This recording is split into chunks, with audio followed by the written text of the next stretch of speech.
Olá, sob pressão dos mercados financeiros e das empresas dos Estados Unidos, com uma ameaça de recessão e uma grande venda de bônus de 10 anos da dívida pública do país, o presidente Donald Trump recuou suas tarifas recíprocas contra mais de 180 países e territórios que haviam entrado em vigor ontem, agora estão numa pausa de 90 dias. Resultado, o índice Dow Jones, que mede o desempenho de 30 principais ações da Bolsa de Valores de Nova York, subiu 7,87%, enquanto o índice amplo S&P 500, que inclui 500 empresas, subiu 9,52%, a maior alta desde 2008, e a Bolsa de Empresas de Alta Tecnologia Nasdaq avançou 12,16%.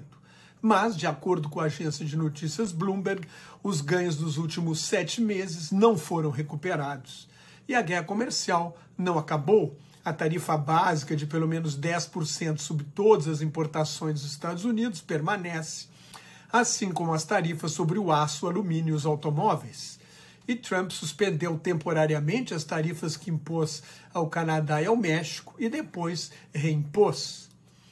Como sempre faz, Trump apresentou a decisão como uma vitória sob a alegação de que pelo menos 75 países pediram para negociar, mas é uma derrota de sua guerra comercial. Uma semana depois do que Trump chamou de Dia da Libertação, o presidente fez um recuo humilhante. Não há outra palavra para descrever o que aconteceu desde os anos 1980. Trump defende tarifas sobre importações de países que têm saldo comercial com os Estados Unidos e culpa os governos anteriores dos Estados Unidos pelo déficit comercial que chegou a 918 bilhões de dólares no ano passado. É o déficit no comércio de bens, no comércio de serviços. Os Estados Unidos tem um saldo positivo de quase 300 bilhões de dólares. Ao mesmo tempo, Trump escalou a guerra comercial com a China, elevando a alíquota de imposto de importação, que já estava em 104% para produtos chineses, para 125%, porque a China não cedeu, respondeu na mesma medida, elevando para 84% as tarifas sobre importações dos Estados Unidos, antes de Trump subir o imposto sobre produtos chineses para 125%. Se alguém que pode peitar os Estados Unidos nesta guerra é a China e também a União Europeia. A União Europeia foi poupada, as tarifas foram suspensas porque renovou uma proposta anterior de tarifa zero para o comércio de produtos industriais com os Estados Unidos. Foi o grande salto para trás, como descreveu o cientista político Ian Bremmer, dono do Eurasia Group, a maior empresa de consultoria política do mundo. A guerra comercial foi mais um delírio de grandeza de Trump, um narcisista patológico. O cálculo das tarifas a serem aplicadas foi feito dividindo as exportações dos Estados Unidos pelas importações do mesmo país, depois dos outros países, no caso, depois da China, o país mais atacado foi o Lesoto, um país pobre da África, um enclave dentro da África do Sul, que exporta diamantes para os Estados Unidos e seria tarifado em 50%.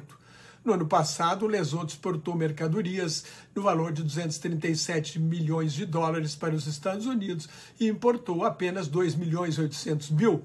Isso porque a maioria dos 2 milhões e 300 mil habitantes do Lesoto não tem dinheiro para comprar produtos norte-americanos.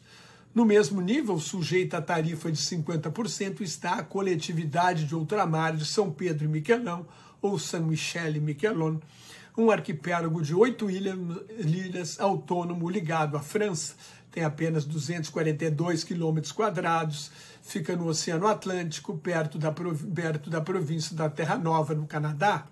Seus menos de 6 mil habitantes são cidadãos franceses e elegem um deputado para a Assembleia Nacional da França.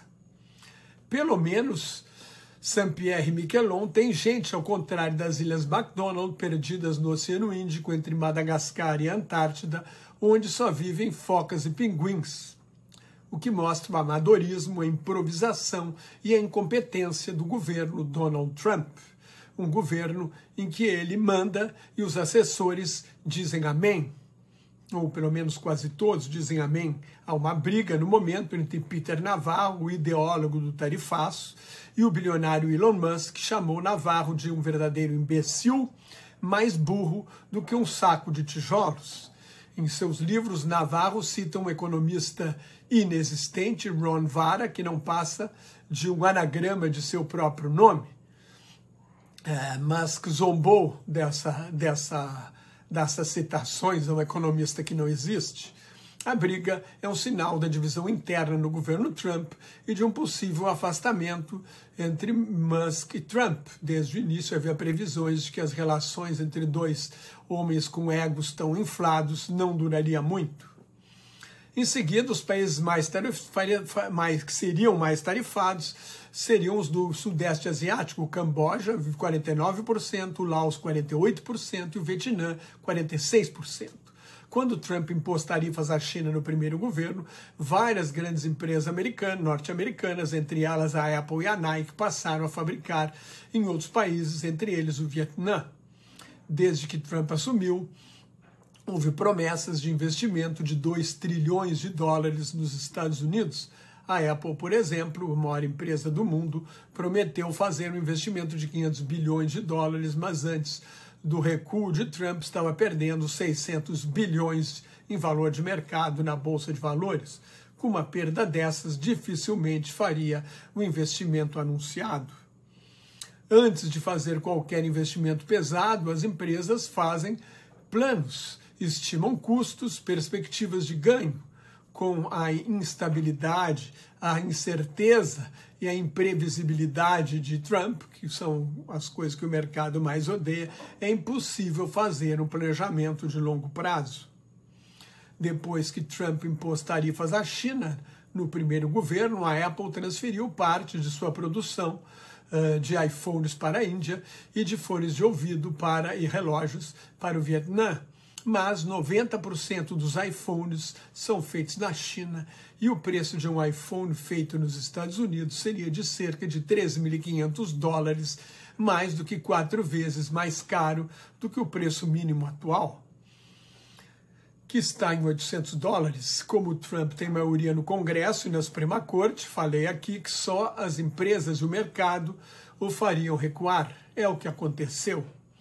Trump segue à risca as lições do advogado Roy Cohn, seu mentor no início da carreira. Cohn era assessor do senador Joe McCarthy, que caçava comunistas nos anos 1950, durante a Guerra Fria. McCarthy acusou milhares de norte-americanos de serem comunistas aliados da União Soviética. Primeiro, nos meios culturais, o que levou à elaboração de uma lista negra de Hollywood. Até o ator Charles Chaplin e o físico Albert Einstein foram alvos do macartismo. Quando McCarthy denunciou a infiltração comunista no Exército, depois de falar em infiltração comunista na CIA, Agência Central de Inteligência, já no governo republicano de Dwight Eisenhower, foi desmoralizado. Trump segue a cartilha de Roy Cohn, que abandonou depois de se tornar um grande empresário do setor imobiliário, como está no filme O Aprendiz. As regras de Cohn são 3: ataque, ataque, ataque, nunca admita a derrota e negue tudo. Então, Trump vai cantar essa derrota como vitória e deve insistir no erro. Se você gostou, assine meu canal no YouTube, leia meu blog Globalização em Crise, me siga no Instagram, no Facebook, no Substack, no LinkedIn, no Facebook, colabora com o Grupo Quarentena News. Muito obrigado pela sua atenção, até mais, tchau.